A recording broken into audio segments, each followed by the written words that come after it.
গাইবান্ধার সাঘাটায় স্বামীকে জমি লিখে না দেওয়ায় শাপলা নামের গৃহবধূকে মারপিট ও চারতলা বাড়ি দখলের পায়তারা সহ প্রাণনাশের হুমকির অভিযোগ। ক্রাইম প্রডিউসার বরুণ সিং এর তথ্য চিত্রে দেখুন বিস্তারিত। গাইবান্ধার সাঘাটায় স্ত্রীর জমি দলিল সম্পাদন করে দিতে অস্বীকৃতির কারণে শাপলা নামের এক গৃহবধূ ও তার সন্তানদ্বয়ের ওপর অমানসিক নির্যাতন, মারপিট ও চারতলা বাড়ি দখলের পায়তারা সহ প্রাণনাশের হুমকির অভিযোগ উঠেছে স্বামীর বিরুদ্ধে। ভুক্তভোগী সানজিদা শেলী শাপলা ৯ এপ্রিল সাঘাটা থানায় একটি লিখিত অভিযোগ দায়ের করেছেন। লিখিত অভিযোগে জানা যায়, উপজেলার ঝাড়াবসা গ্রামের সানজিদা শেলীর সাথে প্রায় ২০ থেকে ২২ বছর আগে ব্যাঙ্গারপাড়া গ্রামের সেনা সদস্য আশরাফুল ইসলামের বিয়ে হয়। তাদের সংসারে ১৬ ও ৭ বছর বয়সী দুটি ছেলে সন্তান রয়েছে। অভিযোগ উঠে আসে, বিবাদী আশরাফুল ইসলাম চাকরি থেকে অব্যাহতি নেওয়ার পর থেকে অনলাইন জুয়া খেলা ও ইয়াবা নামের মাদক নেশায় আসক্ত হয়ে পড়েন। জুয়া খেলায় তার গচ্ছিত সকল অর্থ হেরে ও মাদক নেশার টাকা জোগাতে গিয়ে বিভিন্ন জনের নিকট অনেক টাকা ঋণগ্রস্ত হয়ে পড়েন। সানজিদার সংসারের সুখের আশায় বিয়ের সময়ে পিতামাতার দেওয়া সকল স্বর্ণালংকার এবং স্বামী স্ত্রীর নামে থাকা যৌথ কিছু জমি বিক্রি করে স্বামীর ঋণের একটি বড় অংশ পরিশোধ করেছেন। পরবর্তীতে বিবাদী আশরাফুল ওই গৃহবধূর ডাকবাংলা বাজারের পাশে নিজ নামে কেনা ২.৫০% জমির উপর নির্মিত মাথা গোজার ঠায় ৪ তলা একটি বিল্ডিং সহ জমি স্বামী আশরাফুল লিখে নেওয়ার জন্য চাপ দিতে থাকেন। এতে শাপলা রাজি না হওয়ার পর থেকেই সানজিদার উপর শারীরিক ও মানসিক নির্যাতন শুরু করেন আশরাফুল।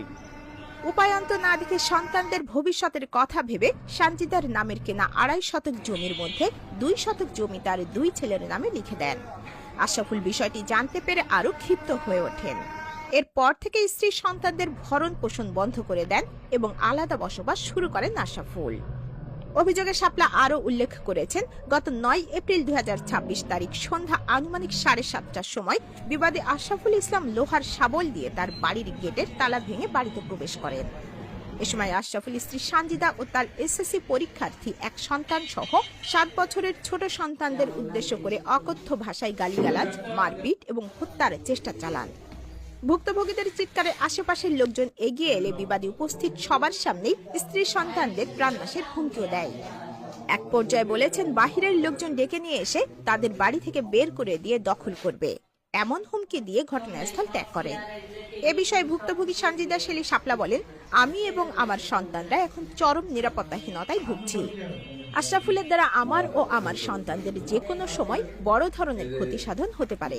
তাই আমি প্রশাসনের কাছে এর সুষ্ঠু তদন্ত ও দৃষ্টান্তমূলক বিচার দাবি করছি। বিস্তারিত ভিডিও চিত্রে। আমার নাম মুসাম্মদ সানজিদা শেলী শাপলা। কি প্রবলেম, আসলে কি জন্য আজকে আমাদেরকে দিয়েছেন বা আপনার কি সমস্যা? আমার স্বামী আমার সঙ্গে মানসিক এবং শারীরিক অত্যাচার করে এবং ও নেশা করে এবং অনলাইনে জুয়া খেলে। অনেকদিন ধরে চেষ্টা করছে এই জায়গাটা বিক্রি করার জন্য। আমার সাথে অনেক অত্যাচার করার পরে এমনকি আমার সাথে চাকু নিয়ে আমার খুন করার জন্য, দিবি না কেন দিই। হ্যাঁ, আমার নামে ছিল ২.৫ শতক, ওর নামে ছিল ২.৫ শতক। সেটা কিন্তু আমার বাবাই কিনে দিছে ওই জায়গাটা ৫ শতক জায়গায়। আমার সাথে মানসিক এবং অত্যাচার করে, এই কারণে আমি আমার ২ ছেলের নামে দিছি। আমারটা অনেকদিন আগে দিছি, বেশ মনে হয় ১ বছর মনে হয় এরকম হবে। ১ বছর আগে দিছি আমি আমার ২ ছেলেকে। আমার সাথে খারাপ ব্যবহার করে তো করে, আমার 2 ছেলের প্রতি ওর অযত্ন, ওদের সঙ্গেও খারাপ ব্যবহার করে, নেশা করে, তো অত্যাচার করে। করার পরে কালকে দেখেন আমি বাইরে ছিলাম একটু বাড়ির, আমি যখন আমার বাড়িতে ঢুকলাম তখন দেখি যে দরজা খোলে না। আমি লক করতেছি, দরজা খোলে না। ভেতরে কেউ একজন ছিল এরকম বোঝা যাচ্ছে। তারপর অনেক চেষ্টা করার পরে আমি দরজাটা খুললাম। খোলার পরে দেখি এখানে একটা লোক, সে কিন্তু আমার স্বামীরও কোনো আত্মীয় হয় না, আমারও কোনো আত্মীয় হয় না। সে কেন আমার বাসায় থাকবে? আর আপনারা দেখেন আমার বাসা কি অবস্থা করে রাখছে সে। আমার বাচ্চা বা আমার যে একটা দায়িত্ব আছে না, স্বামী বা বাচ্চার, সেগুলো কিন্তু কোনো দায়িত্ব পালন করে না। 1 বছর ধরে আমি আমার বাবার বাড়ি থেকেই নিয়ে এসে এখানে খাই, আর এখন আবার আমার বাবার বাড়িতেই খায় আসি আমি। হ্যাঁ, প্রত্যেকটা বাজারের লোকই জানে যে আমার খাবার ওই বাড়ি থেকেই আসে। বাজারের ভিতর দিয়েই তো আমার মা প্রত্যেকটা সময়ে খাবারগুলো আমাদের দিয়ে যায়। আমি শুধু খালি আমার বাচ্চা দুধের মুখে দিই তাকে, এখন পর্যন্ত আমি আইনের কোনো আশ্রয় নেইনি। কেন যে আমার বাচ্চা দুধের মানুষ আঙ্গুল উঠে বলবে যে এটা সেটা, মানুষের মনে তাকে এই ছেলেটা আমার সামনে পরীক্ষা দিবে, পড়াশোনার ক্ষতি হবে, এই কারণে আমি কোনো আইনে দেখেন আমি কাল ও গত 8 তারিখে ওর ওর যে 2.5 শতক ছিল না ওইটা বিক্রি করে দিছে। আমি তো আমার 2 ছেলেকে এই সামানটাই মানে এই বিল্ডিং এর সাইডে আমি উল্লেখ করে দিছি, তাহলে একই জায়গা কিভাবে দুইজনই বিক্রি করতে পারবে? আমি তো দিছি আমার ছেলেকে, ও আমার ছেলে ওর ছেলে, তাই না? তো ও কিভাবে আমার ছেলেদের অংশ ফির আবার মার্কিং করে ও আবার অন্য জনা। আমি তো এখনো কোনো আইনের আশ্রয় নেই, যেহেতু আমার 2টা বাচ্চা আছে, আমাদের 22 বছরের সংসার। এই মুহূর্তে তো আমি কোনো পদক্ষেপ নিতে পারতেছি না, এটা আমার সাজবেও না। যেহেতু আমার স্বামী যদি ঠিক হয়, আমি খালি আশায় আছি যে আমার স্বামী যদি পরিবর্তন হয়, যতই আমি খানা করি যতই কিছু করি, স্বামী যদি আমার ঠিক না হয় আমার তো ওগুলো হবে না। এই জন্য আমি তো ওগুলো করিনি, এই কারণে আমি চুপচাপ ছিলাম। এখন তো আমার স্বামীর এখানে কোনো অধিকার নাই, যেহেতু উনি ওনার 2.5 শতক বিক্রি করছে, তাহলে এটা শুধু আমার 2 ছেলের অধিকার আছে এখানে আসার। তা আমার 2 ছেলের অধিকার এবং আমার অধিকার আমি বুঝে নিতে আসবো না? অবশ্যই তো আসবো। তা আমাদের 3 জনের নিরাপত্তা কে নিবে? আমি এখন চাচ্ছি, আমাকে মানসিক ভাবে অনেক টর্চার করে এবং অনেক হুমকি দেয়। এটা আমাদের 3 জনারই, আমার আর আমার 2 ছেলেরই যেন নিরাপত্তার একটা ব্যবস্থা করে দিবেন, আমার এটাই রিকোয়েস্ট। কারা আসছিল এবং আপনাকে কি ধরনের ক্ষয়ক্ষতি করছে আপনার সম্পদে? হ্যাঁ, কি কি করছে সেটা একটু এই যে দেখেন আমার বাসার অবস্থাটা আপনারা দেখেন, আমার ওই যে ফ্রিজ নাই, তারপর দেখেন আমার বাবার বাড়িরও কিছু জিনিস ছিল নিচে শাটার গুলে, তারপরে দেখেন ফ্যান গুলে খুলে বিক্রি হয়েছে। আমার বাসা আসলেই ডাকাতি করছে, না হলে ওই লোক কেন আমার বাসার থাকবে? আপনারাই বলেন, কে ও পাঠাইছে সেটাও তো আমি জানি না, কেন ও আমার বাসার ভেতর থাকবে? ও কে ছিল সেটা কি আমি চিনি না, চিনি না আমি, কিন্তু আমি একটু ওর ভিডিও করে রাখছি এবং কালকে যে থানা থেকে লোকগুলো ছিল ওদের কাছেও তো অবশ্যই ভিডিও আছে। প্রশ্নটা হলো যে ও কেন আমার রুমের ভেতরে থাকলো আর কি জন্য আছে, আর আমার বাসা কেন এরকম এলোমেলো? আমার 2 ছেলে 2টা চেন ছিল, সারানি সোনার চেন, আর একানি করে করে লকেট ছিল এই বাসার ভেতরে। হ্যাঁ, দেখি বাস্কর তালাও ভাঙছে ওই রুমে, আপনারা যা দেখেন।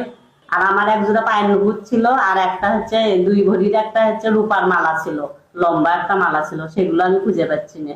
সর্বশেষে আপনি এখন কি চান? আমি এখন আমার 2 বাচ্চার ভবিষ্যতের কথা ভাবেই তো এখানে একটাই দাবি, আমার 2 বাচ্চার যেন অধিকার ওরা ফিরে পায়। ও কিন্তু একাই যাবে, পেনশনের টাকাগুলো পর্যন্ত উঠাইছে। চাকরি অবস্থায় থাকতে একটু একটু করতো, সময়ের সাথে সাথে সবকিছু পরিবর্তন হবে এবং ও ভালো হবে। আর ওই চাকরি অবস্থায় কিন্তু আমি হসও করাইছি, মানে ওই একই রকমই আছে, ওর কোনো পরিবর্তন নেই। আবার যেরকম আগে ছিল সেই ওই একই রকম, বরং আরো আগের চেয়ে আরো এখন 3 গুণ হয়ে গেছে।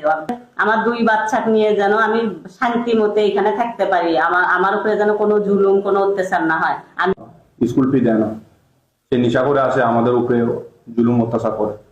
এর আগে আর্মিতে ছিল, কতদিন? প্রায় হলো তো প্রায় 2 বছর।